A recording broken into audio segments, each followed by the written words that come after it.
music in the church was my first experiences with music. And so for me, also music is very tied up with my whole idea about, you know, life and religion and spirituality. And even when I was a kid, I had the feeling that this music was a way that made me feel very familiar with people all over the world. And so when I finally had a chance to leave America and go travel outside of this country, I already felt a wonderful kind of family feeling with everybody I met, because we all shared this love for music. Music for me has not only been a passport all over the world, but it's also a way that I feel that it connects hearts all over the world. It's been a very powerful way to really have this kind of family feeling no matter where I go in the world. And for me, one of those masters was the great Catalonian cellist Pablo Casals. And I started to learn about Casals when I was a boy.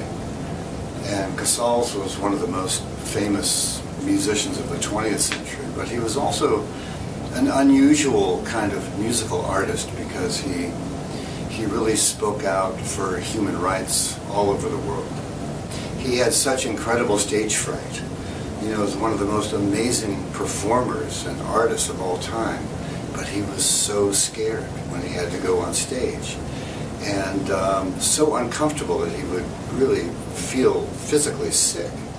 And I really appreciate him saying that, because I know that feeling of walking out on stage and all the kind of tempting negative thoughts that come to you. It's so tempting to surrender yourself to those negative thoughts.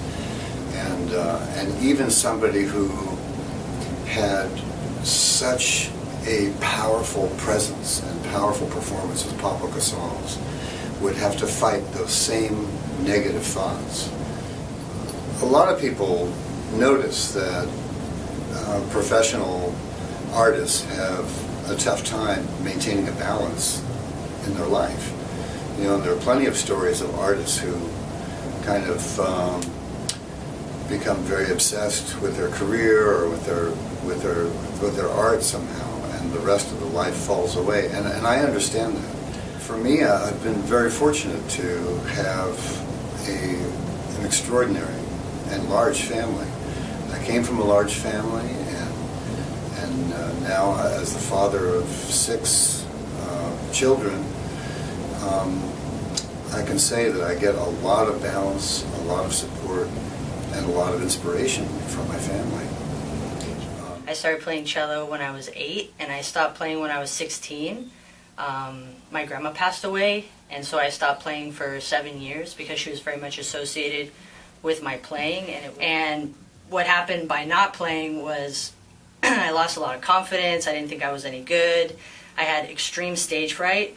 So coming to here, I was really taking on a lot of my intense fears. And so I studied with Eugene, and the reason that he was so perfect for me was he is so passionate, and he had everything that I needed to overcome those fears. And so a mentor beyond the instrument for me in other ways that shapes my music and everything that I do. Yeah, cello is my medicine in a way, but you know, for me, the cello is almost kind of transparent.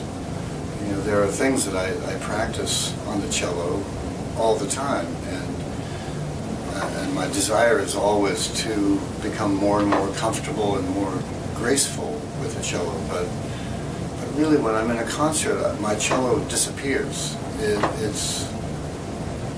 It's nothing.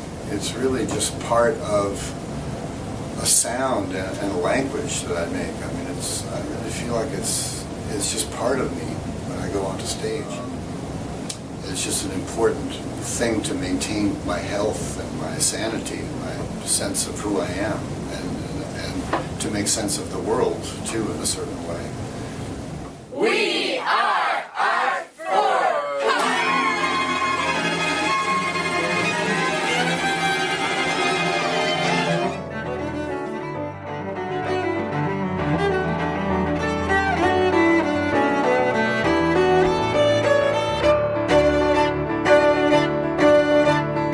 Force.